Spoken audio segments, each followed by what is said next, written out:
من يهده الله فلا مضل له ومن يضلله فلا هادي له واشهد ان لا اله الا الله واشهد ان محمدا عبده ورسوله اما بعد فان خير الحديث كتاب الله وخير الهدي هدي محمد صلى الله عليه وسلم وشر الامور محدثاتها وكل محدثة بدعة وكل بدعة ضلالة وكل ضلالة في النار اعوذ بالله من الشيطان الرجيم فما بقت علیہم السماء والارض وما كانوا منذرین۔ تمام قسم کی تعریفات اور حمد و ثنا اللہ مالک الملک کے لیے ہے، جو تمام کائنات کا خالق، مالک اور رازق ہے، جو اپنے بندوں پر بے شمار انعامات کرنے والا ہے، جو ہمیشہ سے ہے اور ہمیشہ ہی رہے گا، نہ جس کی ذات میں کوئی شریک ہے، نہ جس کی صفات میں کوئی شریک ہے۔ حمد و ثنا کے بعد لاکھوں کروڑوں درود و سلام ہوں اس ہستی اقدس و مقدس پر کہ جن کا نام نامی اور اسم گرامی حضرت محمد رسول اللہ صلی اللہ علیہ وآلہ وسلم ہے، جنہیں تمام کائنات کا ہادی، رہنما، مقتدی، پیشوا، رہبر، امام بنا کر بھیجا گیا، اور جن کے قلب اطہر پر اللہ رب العزت نے اپنی آخری کتاب حمید کو نازل فرمایا۔ حمد و ثنا اور درود و سلام کے بعد لاکھوں رحمتیں ہوں آپ کے صحابہ پر، امت کے ادیبوں پر، شہیدوں پر، واعظین پر، مبلغین پر، مصنفین پر، کہ جن کی وجہ سے اسلام ٹھیک اور مکمل حالت میں ہم تک پہنچا۔ معزز سامعین گرامی قدر، سیرت کے حوالے سے چند گزارشات آپ کے سامنے رکھ رہے ہیں، لیکن آج کچھ باتیں اس کے علاوہ بھی آپ کے سامنے رکھنی ہے، اور انشاءاللہ پھر اس کے بعد سیرت کا ٹاپک اس کو کنٹینیو کریں گے۔ سب سے پہلی بات وہ یہ ہے کہ ہم ماہ رجب میں داخل ہو چکے ہیں۔ ماہ رجب حرمت کے مہینوں میں شامل ہے، اور حرمت کے مہینوں کے بارے میں یہ کلیہ اور قاعدہ ہوتا ہے کہ حرمت کے مہینوں میں کیے گئے اعمال باقی ماہ جتنے بھی سال کے مہینے ہوتے ہیں ان میں سے ان مہینوں کی عظمت، برتری اور فضیلت اس لحاظ سے ثابت ہے کہ ان میں کیا گیا نیکی کا عمل زیادہ قدر و منزلت رکھتا ہے، اس کا زیادہ ثواب ہے، یہ محدثین اور مفسرین نے لکھا ہے۔ لیکن ماہ رجب کے حوالے سے معاشرے کے اندر بہت سے اشکالات، بدعات، رسوم، رواج مشہور ہیں۔ ایک تو ہمارے پاکستان اور بر صغیر کے ماحول کے اندر عجیب و غریب توہم پرستی موجود ہے۔ کالی بلی راستہ کاٹ گئی ہے، وہ بھلے اپنے کسی کام جاری ہو، وہ بھلے کسی بھی غرض سے نکلی ہو، جناب سفر منحوس ہو گیا، صبح صبح پہلا جو گاہک آیا ہے اس کو اگر ادھار دے دیا سارا دن کاروبار نہیں چلے گا۔ یہ ساری کی ساری توہم پرستی بر صغیر پاک و ہند کا نتیجہ، حتیٰ کہ بعض باتیں نبی کریم نے تو کہہ دیا نحوست کسی چیز میں نہیں ہے، الو میں نہیں ہے، سفر کے مہینے میں نہیں ہے، وغیرہ وغیرہ۔ بعض مخالفتیں ایسی ہیں کہ حدیث میں جس چیز کی فضیلت ہے اس سے برعکس معاشرے میں مشہور ہے۔ شام کو گھروں میں جی جھاڑو نہ دینا رزق ختم ہو جاتا ہے۔ نبی کریم تو چاہتے ہیں تمہارے صحن صاف ہو جائیں، تم کہتے ہو جھاڑو نہ دینا۔ بعض لوگ یہ باتیں کرتے ہیں اگر بچوں کو خوشبو لگا دی گئی جن آ جائیں گے، شیاطین آ جائیں گے۔ نبی کریم صلی اللہ علیہ وسلم تو تمہیں حکم دیتے ہیں خوشبو لگاؤ، عطریات کا استعمال کرو۔ شیاطین نبی کریم صلی اللہ علیہ وسلم کی سنت کے اوپر چلنے سے بھاگتے ہیں، پاس نہیں آتے۔ حتیٰ کہ بعض بزرگوں کے منہ سے بھی یہ الفاظ نکل جاتے ہیں، زیتون کا تیل زیادہ استعمال کیا جائے گا، کلونجی زیادہ استعمال کیا جائے گی تو کیا ہو جائے گا جناب، گھٹنوں میں درد شروع ہو جائے گی، بلڈ پریشر بڑھ جائے گا۔ کالم لکھے جاتے ہیں۔ نبی کریم صلی اللہ علیہ وسلم نے کہا اس کالے دانے میں شفا ہے۔ آج کا مفکر اور مفتی یہ کہتا ہے نہیں یہ زیادہ کھاؤ گے بلڈ پریشر بڑھ جائے گا۔ یہ ساری کی ساری توہم پرستی ہے۔ یہی توہم پرستی بڑھتی چلی جا رہی ہے۔ کس طرح جی 22 رجب کو بہت سی کہانیاں گڑی ہوئی ہیں۔ 22 رجب کے جی کنڈے ہوتے ہیں، کوئی کہانی نہیں ملی۔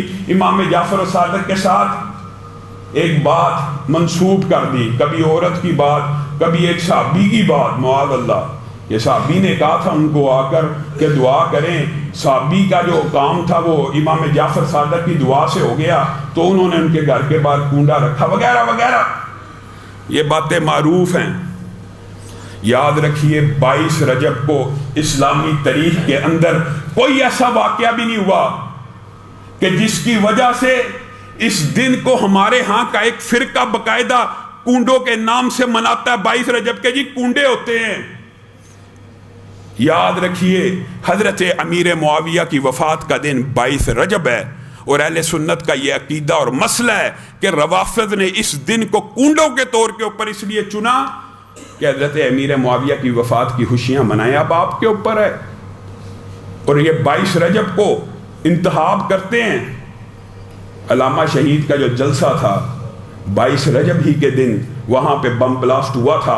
یہ جو تاریخیں ہوتی ہیں نا خاص طور پہ روافض کے ہاں، یہ حضرت امیر معاویہ کے وفات کے علاوہ اسلامی تاریخ کے اندر کوئی ایسا واقعہ موجود نہیں ہے کہ جس کی وجہ سے یہ کونڈے کیے جائیں۔ اچھا جی یہ جی بڑی اہمیت حرمت کا مہینہ ہے، اس پہ کوئی انکار نہیں، لیکن میرے بھائیوں یہ بات یاد رکھو، نبی کریم صلی اللہ علیہ وسلم دین پورا اور مکمل دے کے گئے ہیں۔ ہمارے معاشرے میں یہ بات تو مشہور ہے کہ نبی کریم نے پوچھا میں نے دین پورا پہنچا دیا؟ صحابہ نے کہا پورا پہنچا دیا، یہ بات تو مشہور ہے، لیکن جو اصحاب رسول کا اگلا قول ہے نا وہ معاشرے میں مشہور نہیں ہے۔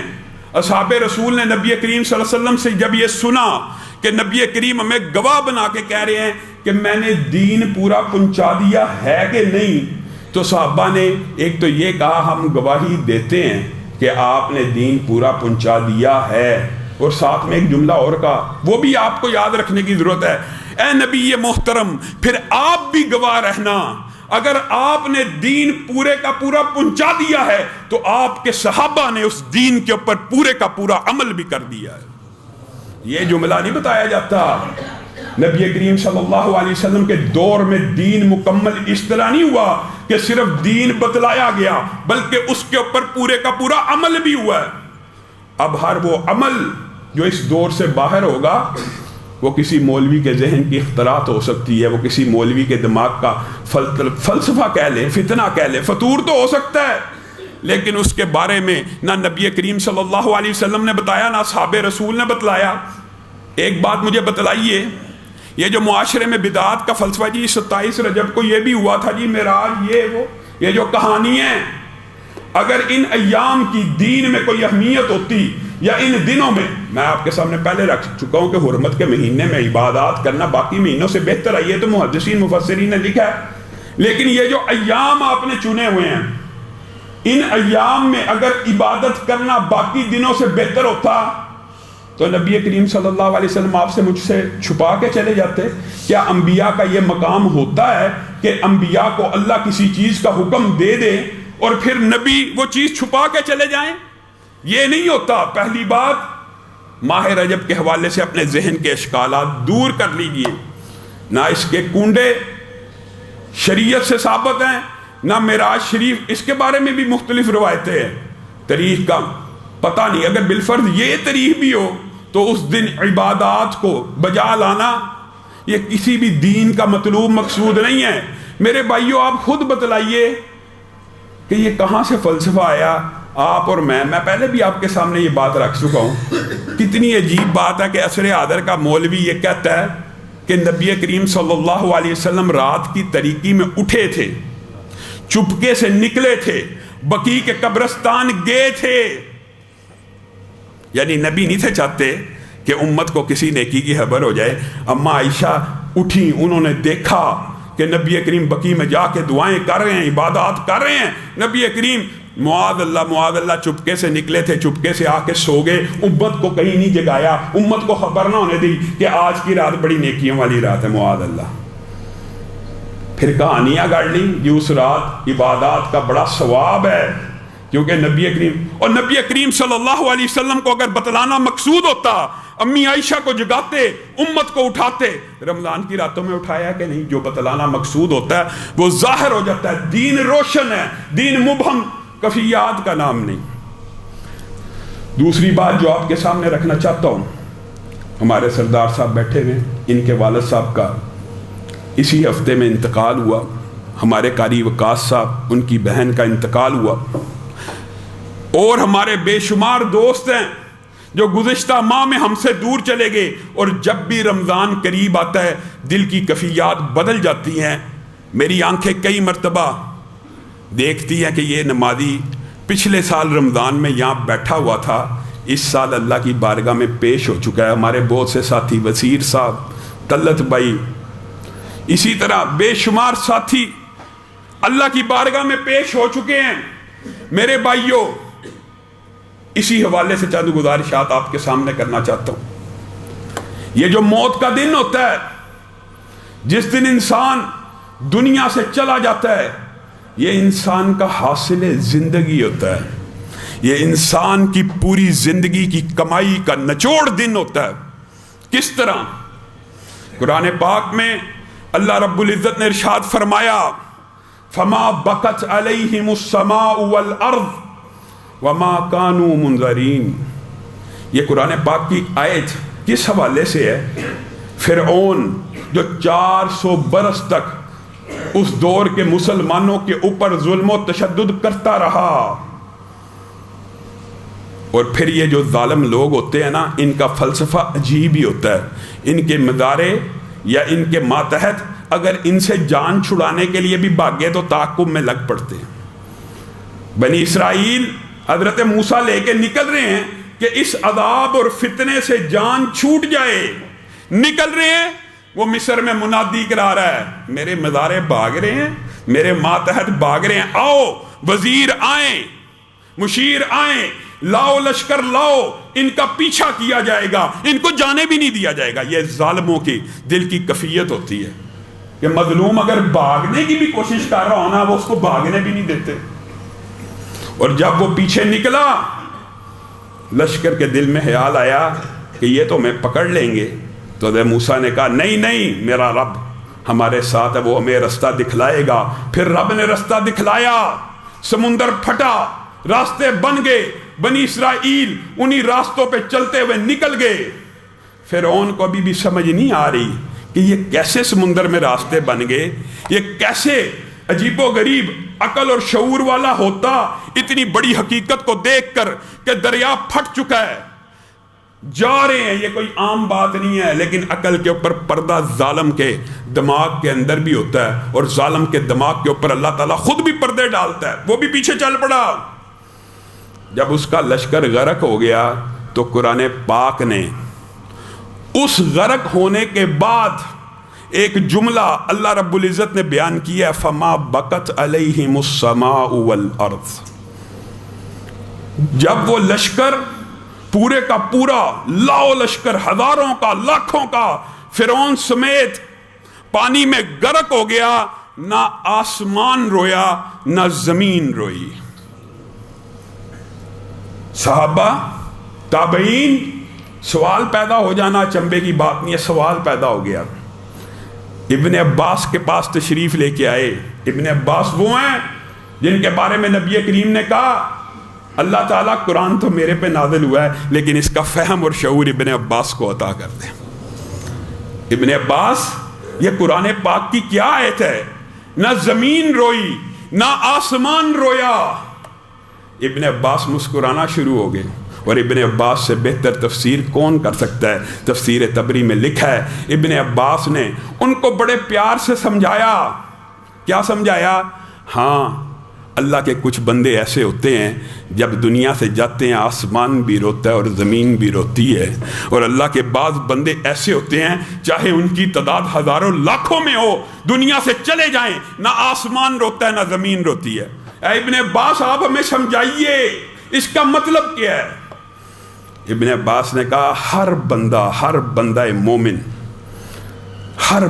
مومن، اس کے لیے یہ جو وسیع و عریض آسمان ہے، تم نے اس کی حکمتوں کو نہیں سمجھا۔ تم نے کیا سمجھا؟ یہ آسمان کی چھت اللہ نے اتنی وسیع کیوں بچھائی ہوئی ہے؟ اس لیے بچھائی ہے کہ اس آسمان میں ہر بندے کے لیے، ہر بندہ مومن کے لیے ایک دروازہ ہے، ہر بندہ مومن کے لیے ایک دروازہ ہے۔ ابن عباس، اس دروازے کا مقصد کیا ہے؟ جب کوئی نیک بندہ سجدہ کرتا ہے، جب کوئی نیک بندہ ذکر کرتا ہے، جب کوئی نیک بندہ عبادت کا کوئی فعل کرتا ہے، عمرہ کرتا ہے، حج کرتا ہے، سجدہ رکوع، کوئی بھی عبادت کا کام کرتا ہے، یہ نیک عمل آسمان کی طرف چڑھتا ہے۔ یہ وہ دروازہ ہوتا ہے جہاں سے فرشتے اس کو نیک اعمال کو لے کے اللہ کی بارگاہ میں پیش ہوتے ہیں۔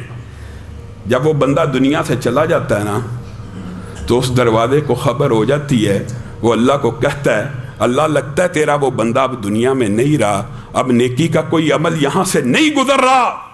ابن عباس سمجھا رہے ہیں کہ آسمان کا وہ دروازہ بھی بندہ مومن کی جدائی میں رونا شروع کر دیتا ہے، اور زمین کا وہ ٹکڑا جہاں پہ 5 وقت بندہ مومن سجدہ کیا کرتا تھا، وہ ٹکڑا بھی جب کچھ دن گزر جاتے ہیں نا تو اللہ کی بارگاہ میں پیش ہو کے کہتا ہے اللہ لگتا ہے تیرا فلاں بندہ دنیا سے چلا گیا ہے، اب میرا کلیجہ ٹھنڈا نہیں ہوتا، اس کا ماتھا میرے جسم کے اوپر نہیں لگتا جو تیری بارگاہ میں جھکا رہتا ہے۔ گویا زمین و آسمان بھی روتے ہیں۔ یہ موت کا دن حاصل جمع اور تفریق کے لحاظ سے بہت اہم دن ہے جس سے میں اور آپ غافل ہیں۔ اور یہ بات یاد رکھیے، اس بات کی دلیل صرف قرآن کی اور عبداللہ ابن عباس کی یہ روایت نہیں ہے، بلکہ خود اللہ رب العزت ارشاد فرماتے ہیں تقاد السماوات یتفطرن منہ وتنشق الارض وتخر الجبال حدا ان دعوا للرحمن ولدا۔ آسمان کا کلیجہ، آسمان کا اللہ کہہ رہے تھرا اٹھتا ہے، اور آسمان کا دل کرتا ہے وہ پھٹ جائے، وہ زمین کے اوپر گر جائے، اور زمین کا دل کرتا ہے وہ پھٹ جائے، اپنے اندر خلا پیدا کر لے، اور پہاڑوں کا دل کرتا ہے وہ ریزہ ہو جائیں۔ کس بات کے اوپر؟ ان دعوا للرحمن ولدا۔ جب کوئی بندہ یہ کہتا ہے نا اللہ کے ہاں بیٹا ہے، یا اللہ کے ہاں بیٹا جنا، یا اللہ کی بھی کوئی اولاد ہے، تو آسمان کا کلیجہ چاہتا ہے، آسمان کا دل کرتا ہے میں پھٹ جاؤں، زمین کہتی ہے میں کھل جاؤں، پہاڑ کہتے ہیں ہم ریزہ کیوں نہ ہو جائیں۔ اس احکم الحاکمین جس نے ہمیں پیدا کیا اس کے بارے میں اتنی بڑی بکواس ہو رہی ہے کہ اس کا بیٹا ہے۔ میں اور آپ آج کہاں کھڑے ہیں؟ ما لکم لا ترجون للہ وقارا۔ میں نے اور آپ نے تو اللہ کے وقار کا بھی خیال نہیں رکھا۔ زمین و آسمان اور پہاڑوں کا کلیجہ تو پھٹتا ہے کہ جب لوگ کہتے ہیں اللہ کا بیٹا ہے۔ ہمارے برے صغیر پاک و ہند میں تو اللہ ہی کہہ دیتے ہیں۔ منصور نے تو آن الحق کا ہی نعرہ لگا دیا، صوفیوں کی شاعری نے تو یہاں تک کہہ دیا کہ رب دل کے اندر بستا ہے، رب کا عرش معاذ اللہ بندہ مومن کا دل ہے، معاذ اللہ۔ تم نے تو خالق اور مخلوق کا فرق ہی مٹا دیا، تم نے تو ذرے ذرے کے اندر رب کے جلوے۔ صوفیہ کی شاعری، جو جعلی صوفیہ ہیں نا، ان کی شاعری کے آپ اشعار پڑھیں، آپ حیران و ششدر رہ جائیں گے کہ اللہ کا بیٹا بنانا تو دور کی بات ہے، انہوں نے اللہ کی مخلوقات کو اللہ ہی بنا دی ہے۔ بتائیے کیا اللہ کی دیگر مخلوقات کے احساسات نہیں ہوتے ہیں؟ صحیح حدیث کے الفاظ ہیں، نبی کریم صلی اللہ علیہ وسلم ان کے لیے نیا ممبر بنا، کھجور کے پرانے ممبر کے اوپر آپ وعظ و نصیحت کیا کرتے تھے۔ نبی کریم صلی اللہ علیہ وسلم اس سے اتر کے جب نئے ممبر پہ چڑھنے لگے نا، کھجور کا وہ تنا گڑ گڑا کر رونے لگا، چیخو پکار کرنے لگا، آہو بکا کرنے لگا۔ نبی کریم صلی اللہ علیہ وسلم نے اس کو جا کے گلے سے لگایا، اس کو تھپکی دی، اور کیا کہا؟ اگر میں محمد صلی اللہ علیہ وسلم آج اس کو دلاسا نہ دیتا، پیار نہ کرتا، تو یہ قیامت تک ذکر اور میری جدائی کی وجہ سے روتا ہی رہتا۔ تو کیا رسول اللہ صلی اللہ علیہ وسلم کا جب جسم مبارک جست اطہر قبر میں اترنے لگا ہوگا تو روضہ تم میرے یاد الجنہ رویا نہیں ہوگا، ممبر رسول رویا نہیں ہوگا، جو عارضی جدائی کے اوپر داڑے مار کے رو رہا ہے جب نیک بندہ دنیا سے چلا جاتا ہے؟ تو کیا زمین و آسمان یا اس کے گھر مکان کی دیواریں روتی نہیں ہیں؟ روتی ہیں، چیزوں کے اندر احساسات ہوتے ہیں، لیکن سائنس کے پیچھے بھاگنے والے ان چیزوں کے احساسات کو نہیں سمجھ سکتے۔ حتیٰ کہ حدیث پاک کے الفاظ ہیں، مؤذن جب اذان دے رہا ہوتا ہے، جہاں جہاں تک اس کی اذان جاری ہوتی ہے وہ مخلوق اس کے لیے دعا کرنا شروع کر دیتی ہے، کل قیامت کے دن گواہی بھی دیں گے۔ اسی طرح جب حاجی لبیک اللہم لبیک کہہ رہا ہوتا ہے، صحیح حدیث کے الفاظ ہیں، دائیں بھی اور بائیں بھی، حد نگاہ ہر شے اس کے ساتھ اللہ کی لبیک اور تلبیک کو بیان کر رہی ہوتی ہے۔ چیزوں کے احساسات ہوتے ہیں، اور یہ موت کا دن انسان کی زندگی کا حاصل دن ہے۔ کس وجہ سے کہہ رہا ہوں؟ نبی کریم صلی اللہ علیہ وسلم کے سامنے سے ایک جنازہ گزرا، نبی کریم نے کہا واجبت واجبت واجبت، پھر گزرا، پھر یہی الفاظ کہے۔ دونوں جنازوں میں ایک فرق تھا، پہلے جنازے کے بارے میں لوگوں نے تعریف اور توصیف کے کلمات کہے، دوسرے جنازے کے بارے میں کہا یہ برا ہے۔ صحابہ آپ کے پاس آئے، آپ نے یہ کیا بات کی؟ نبی کریم نے کہا جب پہلا جنازہ اٹھایا گیا لوگوں نے اس کی تعریف کو بیان کیا، تو میں محمد صلی اللہ علیہ وسلم نے کہا واجبت واجبت واجبت، اس بندے کے ساتھ اللہ لوگوں کے گمان کے مطابق فیصلہ کرے گا، اس کو جنت میں داخل کر دیا جائے گا۔ یہ زندگی کا حاصل ہے، لوگوں کا گمان۔ اور دوسرے جنازے کے بارے میں کہا واجبت، کیوں کہا؟ اس کی بہت سی نیکیاں بھی ہو سکتی ہیں، لیکن لوگوں نے گواہی دی ہے یہ برا تھا، اس کے اوپر جہنم واجب ہو گئی ہے۔ والملائکۃ شہداء اللہ فی السماء وانتم شہداء اللہ فی الارض، فرشتے آسمان میں گواہ ہیں اور تم اور میں، ہم دونوں ایک دوسرے کے اوپر گواہ ہیں۔ حضرت عمر کے سامنے بھی جنازہ لایا گیا، حضرت عمر نے یہی الفاظ کہے، لیکن آپ نے جو اس کی تشریح کی وہ بہت ہی عجیب ہے۔ صحابہ نے کہا آپ کیسے کہہ رہے ہیں؟ کہا میں اس لیے کہہ رہا ہوں کہ میں نے خود نبی کریم صلی اللہ علیہ وسلم سے سنا تھا جس میت کے بارے میں 4 عادل و ثقہ گواہ۔ اس سے کیا مراد ہے؟ اس سے مراد یہ ہے کہ نیک، موحد، توحید پرست، نمازی 4 عادل گواہ جس میت کے بارے میں کہہ دیتے ہیں نا کہ یہ میت بڑی اچھی تھی، بڑی نیک تھی، بڑی صالح تھی، تو اللہ رب العزت پھر مفہوماً یہ ہے روایت کے الفاظ، اللہ رب العزت پھر اعلان کرتے ہیں میرے بندوں نے اس میت کے بارے میں اچھا گمان کیا، لیکن ان کو نہیں پتا کہ اس میت کی تنہائیاں کیسی تھیں، یہ میت اکیلے میں اللہ کی کیا کیا نافرمانی کیا کرتی تھی، لیکن جیسے زندگی کے اندر اس کے اوپر پردے ڈالے، کل قیامت میں بھی اس کو جنت میں داخل کر دوں گا، معاف کر دوں گا۔ 4 عادل گواہوں نے، 4 نمازیوں نے اپنی اور میری صحبت، اپنی اور میری کمپنی دیکھیے۔ آپ کے میرے دوست کیسے ہیں؟ عادل ہیں، نمازی ہیں، دوستی، یہ موت کا دن پوری زندگی کا حاصل جمع ہے۔ حضرت عمر نے کہا، صحابہ کو شوق پیدا ہوا، نبی کریم صلی اللہ علیہ وسلم کی بارگاہ میں آ کے کہا اللہ 4 نہیں اگر 3 گواہی دے دیں، تو نبی کریم نے کہا 3 کی بھی اللہ گواہی کو قبول کرتے ہوئے سارے گناہ معاف کر دے گا۔ صحابہ نے پھر کہا اگر 2 گواہی دے دیں، نبی کریم نے کہا اگر 2 عادل ثقہ موحد نمازی، مراد یہ ہے جاننے والے، یہ بھی مراد ہے، جو ایک اگلی حدیث آپ کے سامنے رکھتا ہوں، آپ کو بات سمجھ آ جائے گی۔ اور حضرت عمر نے کہا جب نبی کریم صلی اللہ علیہ وسلم نے 2 کے بارے میں بھی کہا نا کہ 2 بھی گواہی دیں اللہ جنت واجب کر دیتا ہے، تو ہمیں شرم آنے لگ گئی، ہم نے 1 کا نہیں پوچھا، اور ہمیں لگتا اگر ہم 1 کا بھی کہتے تو رسول اللہ یہی جواب دیتے۔ شرم آ گئی کہ 2 سے بھی کم کا پوچھے، اور حضرت عمر ہی بیان کر رہے ہیں۔ ایک دوسری حدیث اس حدیث کی تطبیق میں آتی ہے، جس کے 4 ہمسائے اس کے بارے میں اچھی گواہی دے دیں، وہ بندہ جیسا بھی گناہ گار کیوں نہ ہو، میت کے دن، موت کے دن 4 ہمسائے صرف یہ بات کی گواہی دے دیں اللہ یہ بندہ نیک تھا، میں اور آپ گواہ ہیں، اللہ کے اس دنیا کے اندر ہمیں گواہیاں دینی چاہیے۔ صرف 4 بندے کہہ دینا یہ بندہ نیک تھا ہمسایوں میں سے، تو اللہ رب العزت اس بندے کے سارے گناہ معاف کر دیتا ہے۔ اس حدیث سے کیا پتہ چلتا ہے؟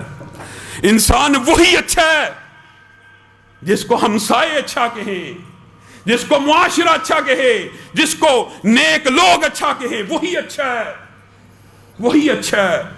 وجہ کیا ہمسایوں کا؟ محدثین نے اس کے اوپر بڑی لمبی چوڑی بحث کیا ہے، خلاصہ آپ کے سامنے رکھتا ہوں، وہ یہ ہے ہمسائے سے، ہم نشین سے، بیوی سے، بچوں سے جتنا مرضی بڑا ولی اللہ ہو، طریقیاں اور تنہائیاں نہیں چھپتی۔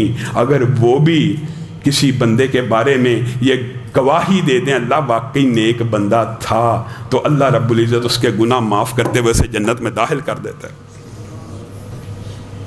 میرے بھائیو، یہ جو دن ہے جنازے کا، حتیٰ کہ میت کو خود ادراک اور شعور ہو جاتا ہے میرے ساتھ کیا معاملہ ہونے لگا ہے۔ نیک میت ہوتی ہے نا، نیک میت